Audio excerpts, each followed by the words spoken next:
Hello. You have made your way here to Rising Faith Forever, and I'm really glad to see you guys here with me. Hello, everyone, and I just wanted to make this video. I know here in Newfoundland, a lot of people around my age group probably might not have as much knowledge or like initial interest in like horoscopes and tarot readings and sort of astral travel and esoterical meanings, and of course the physical world and shapes are what's called the language of God. So the hieroglyphics in Egyptian pyramids are a great example of the language of God. We sort of, as a people, visually interpret the world and take energy from that, and that's what helps us to build language and develop what things mean to us as a society or as an individual even. And this tarot card deck is a steampunk tarot deck, and I really like this deck. One of the reasons why I like it, in the back, I'll just read it to you guys. It says, where the past and future converse. So that's really good. It's good to know where we were, to understand then where we are, and then to understand what we might like, to then begin to co-create a future. So, and often the past, present, what happens in that very much depicts and writes what our future will be. And we all have a role in that. It's not like I'll tell you what's going to happen or somebody will determine your level of success. If you let them, they will. And that's what this awareness is for. It's for to help you understand where you are at your journey and where you might like, where you've been, where you are, and where you might like to go. So with a turn of the wheel and a spin of the cog, the oracular machinery lumbers into action. The curtains slowly draw back, and time has come to reveal your destiny. Created by expert tarot reader Barbara Moore and brilliantly brought to life by the artist Ali Fell, the Steampunk Tarot offers a glimpse of the future through the lens of the past, which is, again, what I really love, because I loved history in school.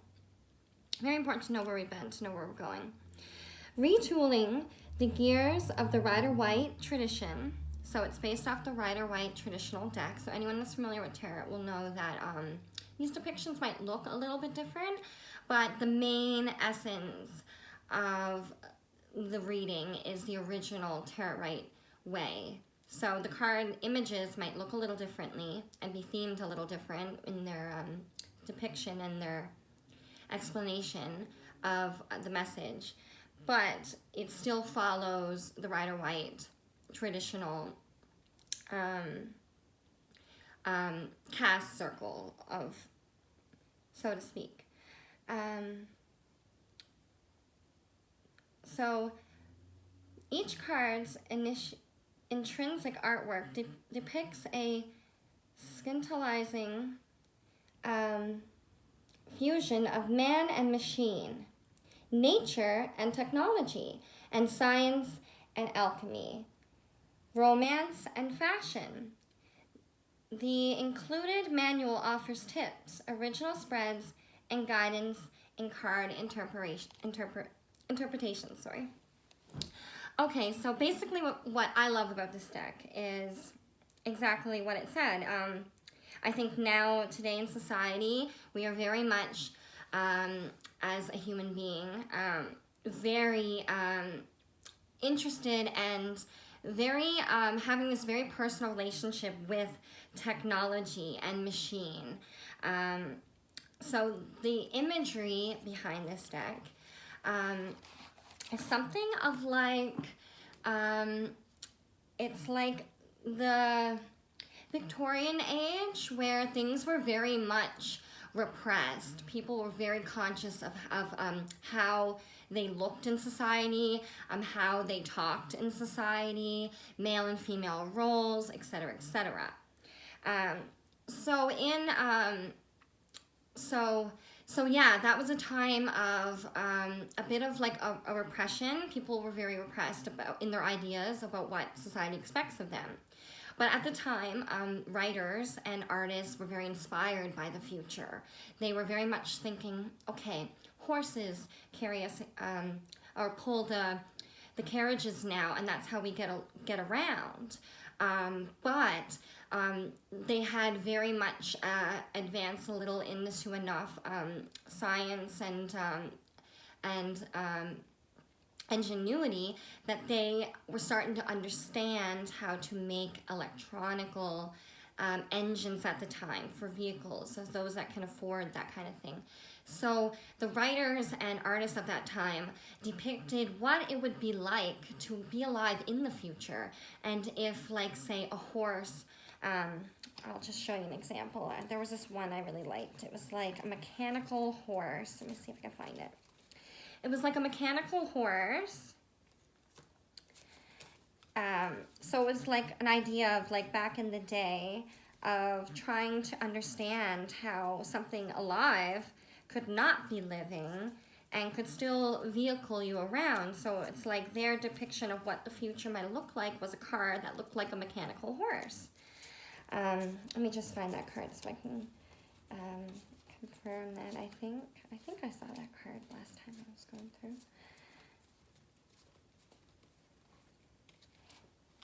Yeah, so here's an example. You see there, it's like a horse made of machine. Like, you can see that it's like not armor, that there's like some sort of like, you can tell that it's very much a machine. It's very much a machine. It doesn't really appear to me like it's an armor of any kind, but of course it is like a metal shielding.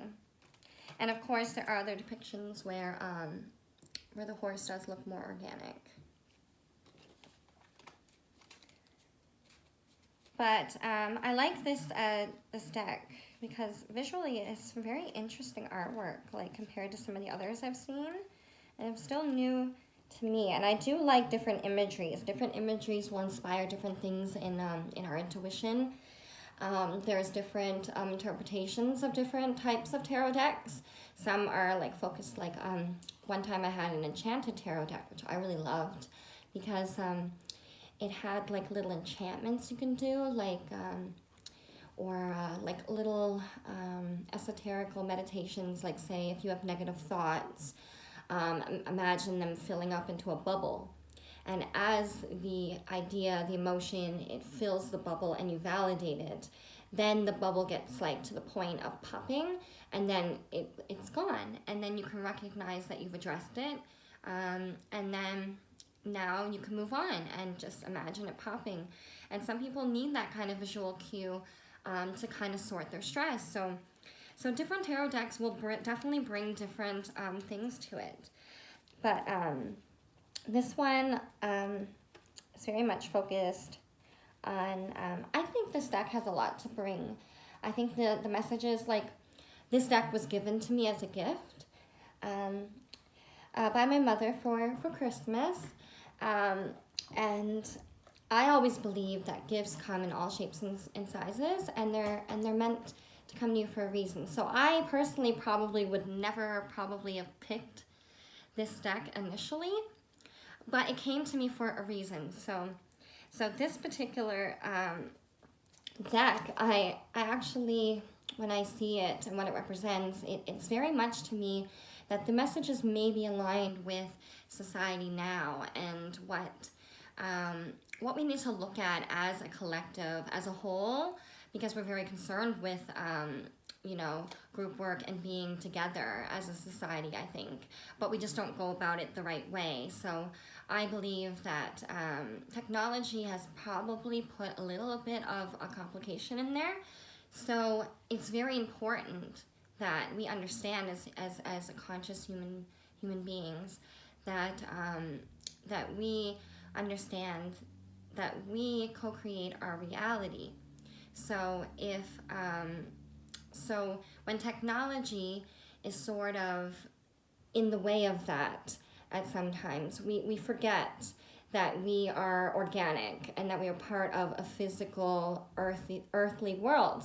And we kind of slip into this thought matrix of, different media online formats, of getting kind of lost in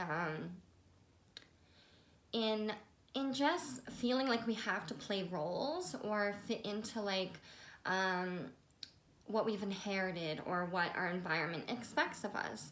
And of course, the greats of the past, the teachers, the spiritual advocates, everybody that did something and that we recognize today, they made a bold move based on soul intention of what the world recognizes needs to come into being.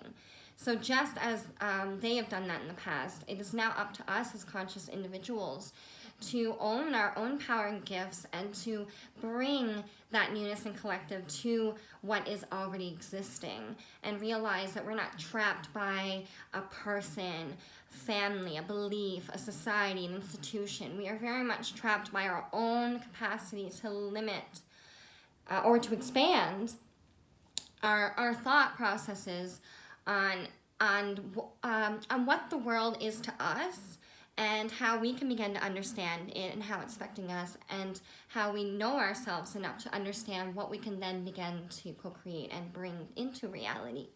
So it is very much important that we as individuals kind of do some soul work from time to time.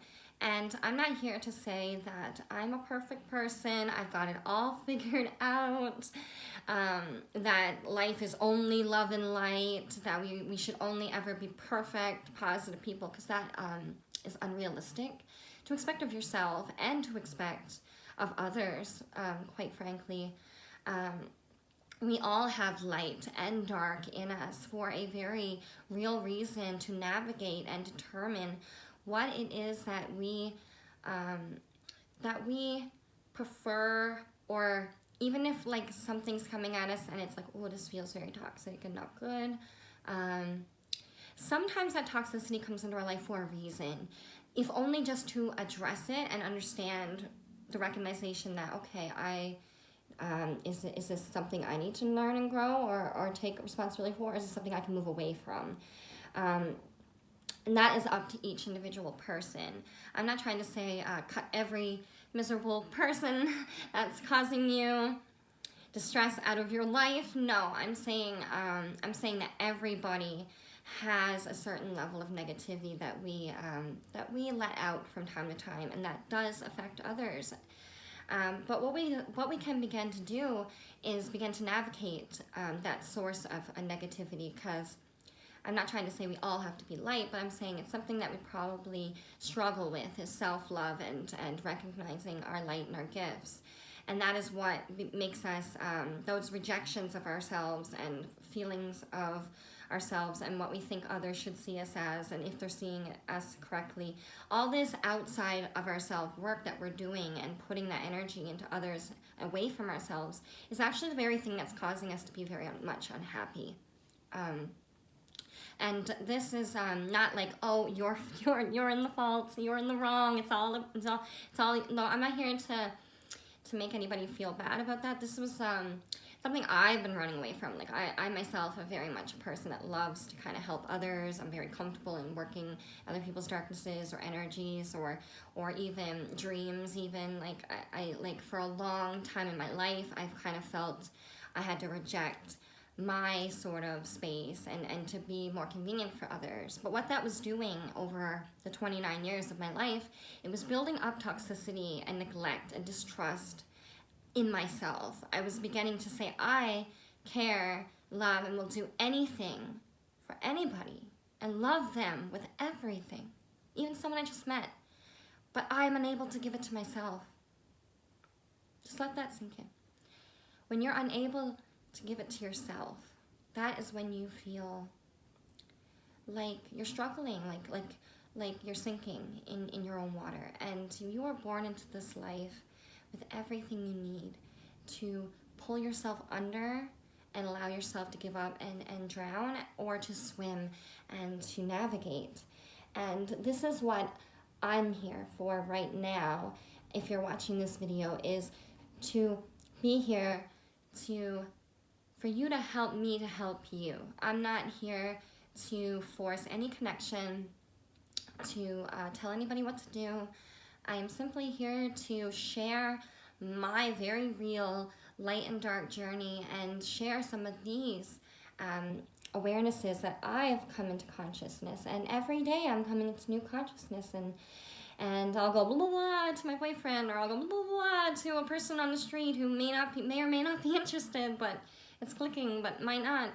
So this gives me an opportunity to hold a space for people who want to come to me and share in this journey with me. They can. And anybody that, if this is like too much, or it's just not resonating right away, or maybe you're just not ready for these messages from soul.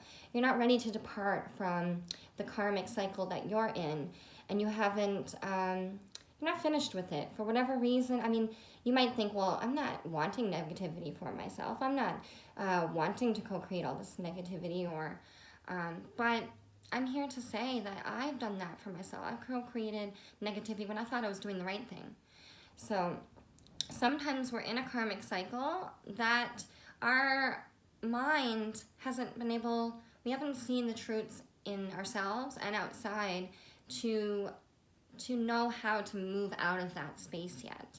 And I might be able to say things and it might click for some of you and make sense, and you begin to incorporate more of that understanding into your life, and that's great. And if not, then don't force it to. If your soul is calling to something different, then reach to it. But I will be here to say that not all growth feels good. There's a lot of there's a lot of people out there that try to market like, oh, if you buy this, or if I do this, you'll be fixed, you'll be fine, it'll be great, you'll never worry about it again. Well, if we were like a robot that could be programmed to be perfect and stay perfect forever and be in this perfect state of positivity and light forever, then we would have been born perfect, and there would be no need to go from infancy to adulthood. There would be no need to grow and expand and be different and individuals. So it is very necessary for all of us to be on this very curious, different journey, and it is for all of us to take responsibility for. And it is okay if you don't know. If you don't know, ask. Don't leave yourself in that darkness of assuming that others won't help you, or that you're not worth it, or they won't love you, or they won't understand.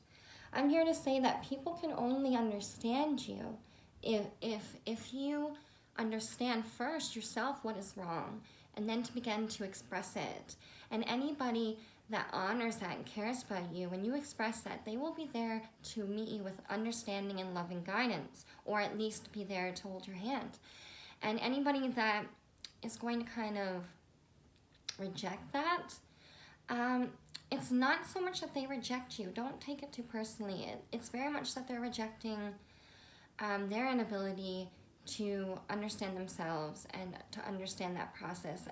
And it is a good thing that negativity is there, because it tells you that this is not the person or the place that I need to share this type of thing with. And it is important to not force connections and force these things.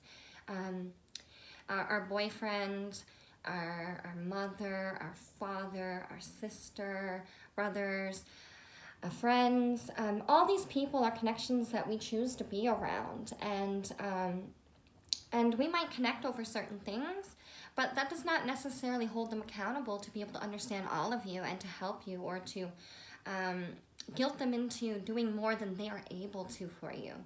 And that comes from understanding what you are able to give to others, and then you have a healthy, like I always kind of say that like expectations are a little bit of a double-edged sword. Like sometimes it can, like we shouldn't expect, when we expect too much, we get let down even more. So always expect the unexpected. Always kind of be open-minded, because that is what is necessary to be quiet in your soul, to hear what your soul and what the universe is trying to tell you. For this long time, I thought, not like that I thought I was crazy or anything, but I just had a lot of soul content downloading into me all the time. Like I'll watch a simple kids show, and it's only supposed to narrate a very simple kind of, take it from point A to point B, kind of you'll get what you see type of thing. And for me, like I'm always, synapses are firing off, and I'm like, oh, that reminds me of this, or this looks like that, or I see patterns. And this is what comes from soul intuition. And everybody has this to some degree. Some are just less open to it and less developed in their process of understanding what they're interpreting. Like when I was around people that were really negative and shouting or loud, or just really bitter type of energy, I began to feel that. And I think we all, just like a smile's contagious, like negativity is too. And I think there's a certain amount of empathy in all of us that is needed to understand. And that's why I think we feel bad when society don't see us certain ways, because we're all connected. We all want to have the right effect in this lifetime. So what we do is we look for all these different approvals outside of ourselves, when the only approval we need in this life is from ourselves. We need to love ourselves and to truly understand that we're all unique, and it's okay to be different. It's okay to feel all these feelings, but these are feelings that are happening in your physical reactive being. This is not the highest truth for you. Your highest truth is that you were born into this world perfect with everything. You're equipped to handle whatever you need in this life, whether you're aware of it or not. And the emotional stuff, you might feel like, oh, I can't. Well, that's valid too. You can feel that you can't, and as long as you feel that you can't, your being will power yourself into making sure that you can't. And I know this kind of sounds like, oh, like, am I responsible for all the bad? Yes and no. There's a lot of negativity in this world that exists already. It pre-existed past life, this life, and next life. There's a lot of negativity that exists in this world, and there's positivity too. And I feel like when a collective body of individuals start focusing too much on negativity, it can be very traumatic, and it can leave scars in society and in our genealogy, and it's hereditary. It gets passed down to us. Traumas from our parents, things and lessons that they were blocked in becomes our blocks, and we take ownership for that and begin to feel that our worth is based on a preconceived understanding of what is. But when we have to understand that what is very much our intention, our thought. So every moment you have the power to co-create something different.